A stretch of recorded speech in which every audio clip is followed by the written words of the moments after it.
Welcome into the Browns Report, everybody. Hope you are having a lovely weekend. I am your host, Joey O'Donohue, and we've got a big NFL rumor to get into. But first, make sure you are subscribed. Go ahead, hit that subscribe button right now because we are pushing to 51,000 subs. It feels like we just hit 50K. We're already on the move to another milestone, just 415 subs away. So make sure you're subscribed for all the Browns news, content, and analysis right here on the Browns Report.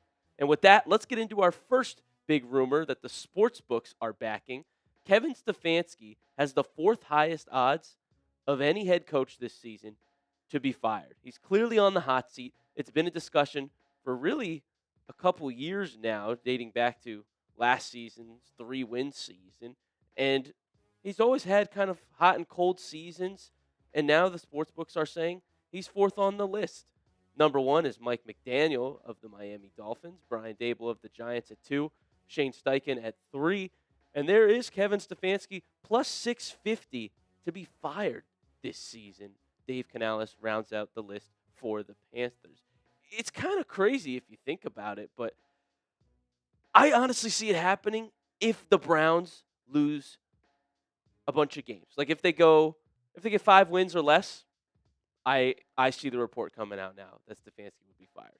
I don't want it to happen. I want the Browns to be good, win a bunch of games. I think that they're going to be a team that is slept on and can at least get 7 wins, which is why if they don't, I see Stefanski getting all the blame for that, and there'll be a new coach in Cleveland. Because their players, to me, are there once again.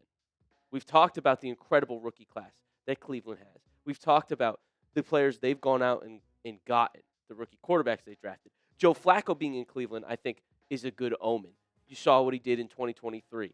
So I think if Cleveland has a bad season with the kind of talent they have now, it's going to fall on the coaches, and he'll be out of there.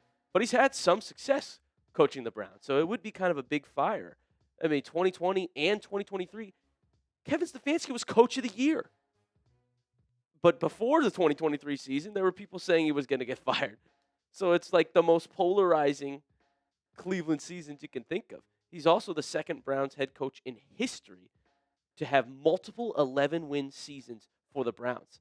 His overall record, though, 41-46. That's if you include playoffs.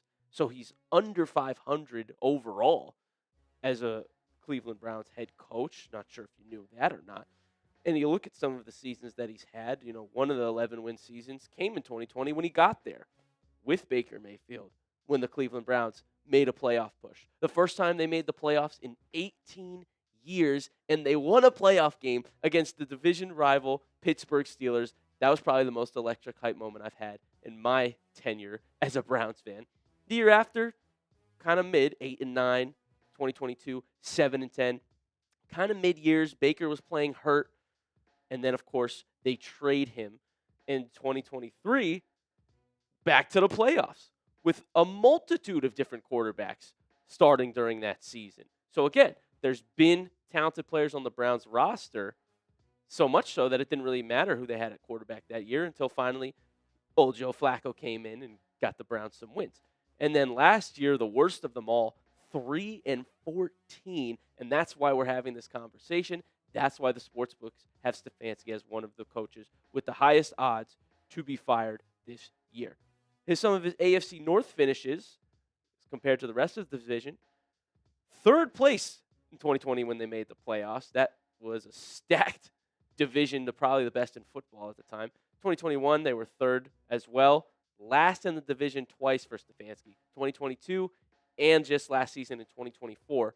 And then 2023 when they made the playoffs, second in the AFC North.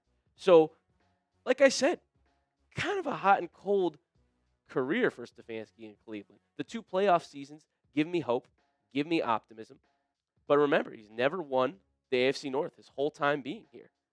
And I do think that while I credit Stefanski for coming in, winning Coach of the Year, and getting the Browns to the playoffs, or at least being the leader of that team, I don't give him the highest percentage of accountability, maybe is the wrong word, but credit for taking the Browns to the playoffs and turning them around. Like, I think they had a lot of good players on on the roster throughout the years. You can go to Odell Beckham Jr. and Jarvis Landry in the receiving corps.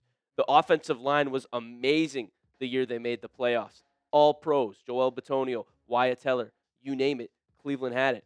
The running back duo of Nick Chubb and Kareem Hunt, the best in the league. Like, there have been talented players in Cleveland to the point where most coaches, I think, could have had success on the roster. So, like, I give Cleveland and Stefanski credit, but you also have to go and look at the rest of the coaching staff. I mean, they brought in Jim Schwartz in 2023. That's when the defense peaked. That season, Cleveland's defense was incredible. And I like Jim Schwartz and his scheme, the way he rushes for and gets prioritizes getting pressure.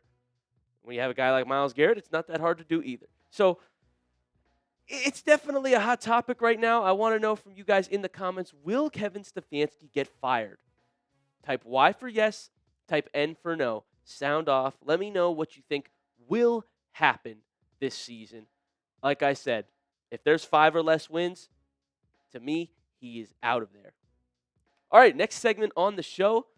Let's answer some of your questions on X/Twitter at Joey070. If you want to be featured on the show, we're going to do a full mailbag where I go ahead and answer all your questions on one of my upcoming videos. So make sure you follow me on Twitter and ask me a question, and we'll try to get you on the show. But let's get into our first one here from Guardians fan 6969.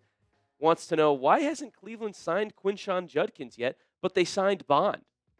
Great question. So Judkins and Bond, rookies, obviously both had legal cases that were preventing them from getting deals done. But Bond's got done. Well, the difference is Cleveland has leverage in the Judkins case. Bond was a free agent, right? Didn't get drafted. And Cleveland liked him a lot. They scouted Bond. They were really happy with him at the Combine. Barry had been doing research on Bond for a while.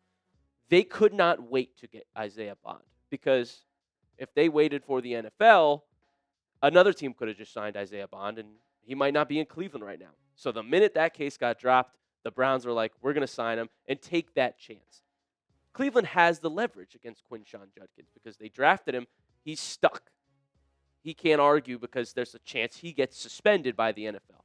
So we all want to see the deal get done. We're hyped about Quinshon Judkins. I think he's going to be an absolute stud. He's explosive. He's physical. He is hard to tackle. And he was a touchdown machine at Ohio State. In 2024, you see he had 16 touchdowns, just one fumble, and was a 1,000-yard rusher. I think he's going to be a problem and could take over Cleveland's backfield and lead their rushing attack. Their run game is something that all the years Cleveland's had success, they had a good run game, they had a good offensive line. So I think Judkins will be a key piece to the Browns when he finally gets a deal done. But the reason it hasn't happened yet is because Cleveland is waiting for the NFL to finish their investigation, is what I think, and they have the leverage to do that. They can wait and then give Judkins money when they're sure he'll get to play the whole season or that he'll miss games. All right, let's go on to the next question from Toasted Network. He added me and former host Matthew Peterson. Some of you OGs on the channel know both of us. He said, hey, Matthew Petey, are you friends with Joey070? The answer is yes. Petey and I, we get along. We have fun. We actually see each other every Wednesday at the bar for some bar trivia, funny enough. So if you go on, look at this interaction, you'll see that Petey responded and said to Toasted Network, the better question is Joey friends with his trivia teammates because they messed up a pretty obvious NBA question when I walked in. It was about the Malice in the Palace. They said, who are the two teams? I was like, oh, Pistons and Pacers, right? They thought it was the Knicks. And so that's comment if you would have gotten that or not. I don't know how many NBA fans we have on the channel, but I love the NBA as well as the NFL. So, yes, I'd like to think Petey and I are friends. We get along. It's all love here on the Browns Report. We all love each other. All right, one more coming in from Pete Jerpants. This might be a company man if I had to guess. I've seen this name before. Says, hey, Joey, what Browns jerseys do you have? Little fun question to wrap up the day.